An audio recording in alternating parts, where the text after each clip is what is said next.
اپنی زندگی کا ایک مقصد بنا رکھا ہو، اس کی ساری توجہ اپنے مقصد پر لگ جاتی ہے۔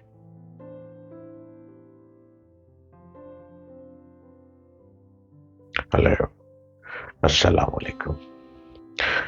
امید کرتا ہوں کہ آپ ڈاکٹر جلیل اسلم آفیشل کو یوٹیوب چینل دیکھ رہے ہیں۔ دیکھتے چلے جائیے، میں ایک ایکسپریس ٹرین لے آتا ہوں۔ ایک ایکسپریس ٹرین پوری رفتار سے اپنی منزل کی طرف بھاگی چلی جا رہی ہے۔ راستے میں دونوں طرف سرسبز کھیتوں اور ڈبڈبائے ہوئے ہریالی، ڈبڈبائے ہوئے نالوں اور ندیوں کا مسلسل منظر اپنی طرف کھینچتا ہے۔ جب ٹرین پہ بیٹھے تو یہ منظر سامنے آ جاتا ہے، مگر تیز دوڑتی ہوئی ٹرین کو ان خوشنما مناظر سے کوئی دلچسپی نہیں۔ وہ بھاگ رہی ہے، اس کا نام ایکسپریس ٹرین ہے، کبھی اس کا نام باؤ ٹرین ہے، کبھی اس کا نام عوامی ٹرین ہے، کبھی اس کا نام خیبر ٹرین ہے۔ اس ٹرین نے بھاگنا ہی بھاگنا ہے اور مسافر نے اس میں سفر کرنا ہی کرنا ہے۔ پستی اور بلندی، خشکی اور پانی اس کی رفتار میں کوئی فرق پیدا نہیں کر سکتے۔ اس کی ایک ہی رفتار ہے، اس نے اپنی رفتار کو توڑنا نہیں ہے۔ کوئی آگے بھی آ جائے تو ٹکرا جاتا ہے، کوئی نیچے بھی آ جائے تو بہہ جاتا ہے، کوئی سامنے بھی کھڑا ہو تو ٹوٹ جاتا ہے۔ راستے میں چھوٹے چھوٹے اسٹیشن آتے ہیں، مگر وہ ان کو چھوڑتی ہوئی اس طرح بھاگی چلی جاتی ہے کہ اسے کہیں ٹھہرنا نہیں ہے۔ بامقصد زندگی کا معاملہ بھی کچھ اسی قسم کا ہے۔ جس آدمی نے اپنی زندگی کا ایک مقصد بنا رکھا ہو، اس کی ساری توجہ اپنے مقصد پر لگ جاتی ہے۔ ادھر ادھر کے مسائل میں وہ اپنا وقت ضائع نہیں کرتا۔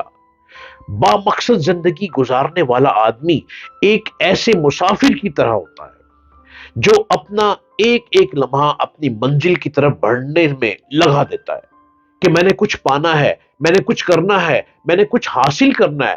دوسری چیزوں کے تقاضے اس کا راستہ روکتے ہوئے بالکل بھی نہیں روک سکتے، مگر وہ ہر ایک سے دامن بچاتا ہوا ابھرتا چلا جاتا ہے۔ وہ کسی کی پرواہ نہیں کرتا۔ زندگی کے نشیب و فراز اس سے ٹکراتے، مگر اس کے باوجود اس کے عزم اور رفتار میں کوئی فرق نہیں آتا۔ بامقصد آدمی کی زندگی ایک بھٹکے ہوئے آدمی کی مانند ہوتی ہے، ایک بھٹکے ہوئے آدمی کی طرح ہوتی ہے۔ اس کے ذہن میں راستہ اور منزل کا واضح شعور ہوتا ہے۔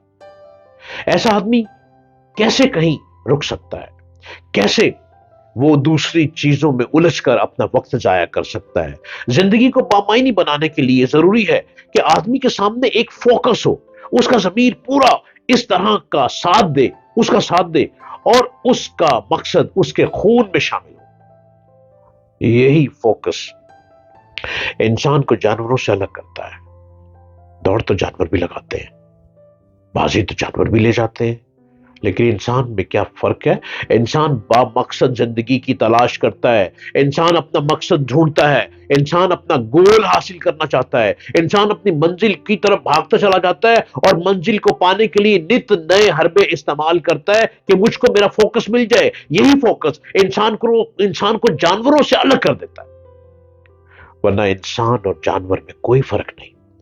جس آدمی کے اندر مقصد ہوتا ہے، مقصدیت آئے، ایک مقصد ہو، ایک ایم ہو، ایک جذبہ ہو، ایک منزل ہو، ایک گول ہو، اگر یہ منزل مقصد اس کے اندر آ جائے، اس کی زندگی لازماً ایک واضح زندگی بن جائے گی، اور وہ چھوٹی چھوٹی فضول باتوں میں الجھنے کی بجائے اپنی منزل پر نظر رکھے گا، یہاں تک کہ وہ اپنی منزل پر پہنچ جائے گا۔ اور منزل پر وہی پہنچتے ہیں جو ٹرین میں بیٹھ کر ٹرین کو نوٹ کرتے ہیں کہ یہ ایکسپریس ٹرین بھاگی چلی جا رہی ہے. اب اس ٹرین نے چھوٹے اسٹیشن پہ نہیں رکنا, اس کا پڑاؤ چھوٹے اسٹیشن نہیں ہے. اس ٹرین نے کسی بستی کی طرف نہیں رکنا, ٹریک موجود ہے, اس نے اس ٹریک میں سے گزرتے چلے جانا ہے. اس ٹرین نے بیچ میں برج آنا ہے, اس نے برج کو بھی کراس کرنا ہے, اس نے برج پہ رکنا نہیں ہے. اس ٹرین کے ارد گرد بارش برسنی ہے, شدید ہوائیں چلنی ہے. اس ٹرین کا ویٹ اتنا ہے کہ وہ ہلے گی نہیں, لڑکھڑائے گی نہیں. ڈرائیور کو کہہ دیا گیا ہے کہ اتنے ہی کلومیٹر پہ بھاگنا ہے گاڑی نے, اور اس گاڑی نے بھاگنا ہے, وہ اپنے مقصد پہ پہنچ رہی ہے. اس نے مسافروں کو ٹائم دے رکھا ہے کہ ٹھیک 4:20 پر انہوں نے اپنی منزل پہ پہنچ جانا ہے, اور گاڑی ٹھیک اسی ٹائم پہ پہنچ جاتی ہے. اگر گاڑی اپنے ٹائم پہ پہنچ سکتی ہے تو ہم میں کیا کمی ہے؟ ہم میں کس چیز کی کمی ہے کہ ہم اپنا ٹریک لے کر اپنے مقصد کی طرف نہیں بڑھ سکتے؟ کیوں نہیں بڑھ سکتے؟ ہم بیچ میں بل کھا جاتے ہیں, ہم بیچ میں ڈگمگا جاتے ہیں, ہم منزل کو نہیں دیکھتے, ہم ارد گرد کی گرم سرد ہواؤں میں ٹکرا جاتے ہیں, اور جب گرم سرد ہوائیں ہم کو لیے مصیبت میں ڈال دیتی ہیں, ہم اپنا راستہ بھول جاتے ہیں, ہم وہیں رک جاتے ہیں اور اپنی منزل کو منزل مقصود تک پہنچنے ہی نہیں دیتے. یارو, اے میرے پیارے وطن کے باسیوں, اے میرے ہم وطن ساتھیوں, میں تڑپتا ہوں آپ کو منزل پہ پہنچانے کے لیے. میں جب اس ملک کو دیکھتا ہوں نا جس کی 150 کروڑ عوام ہے, اور وہ 150 کروڑ عوام والا ملک ہمارے ساتھ ہی آزاد ہوا, وہ کیوں تیز بھاگ گیا؟ کیا وجہ ہوئی؟ ہم میں اس میں دماغوں میں کوئی فرق نہیں ہے, ہمارے اس میں صلاحیتوں میں کوئی فرق نہیں ہے, ہم دونوں کی شکلوں میں کوئی فرق نہیں ہے, ہم دونوں کی زبانوں میں فرق نہیں ہے. کہاں فرق ہے؟ ہم منزل کی طرف نہیں بھاگ پا رہے, ہمیں منزل دینے والا کوئی سامنے بازیگر مل نہیں رہا, ہمیں منزل کو پکڑ کے چلانے والا کوئی ہیرو نہیں مل رہا. ہماری منزل کہاں ہے؟ ہم نے منزل ڈھونڈنی ہے, اور یہ منزل ہمیں گھر سے لے کر چلے گی. ماں کی گود مدرسہ ہے, اسکول کا استاد مدرسہ ہے, کالج کا استاد ہمارا ماسٹر ہے, اور یونیورسٹی کا استاد ہمارا ایک وہ منزل ہے جس نے ہمیں منزل پر پہنچانا ہے. ارے یارو, خدا کے واسطے کتاب کو تھام لو, یہ انٹرنیٹ کی مصیبتوں میں مت پڑو. کتاب کو تھام لو. جو مزہ کتاب پڑھنے میں ہے وہ مزہ انٹرنیٹ دیکھنے میں نہیں ہے.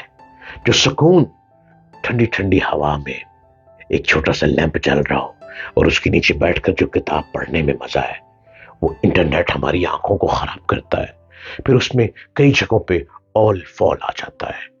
ہم نے آل فال میں نہیں رہنا, ہم نے آجو باجو میں نہیں پڑھنا, ہم نے منزل کو پانا ہے, تبھی ہم دنیا کے بلند لوگوں میں شامل ہو سکیں گے.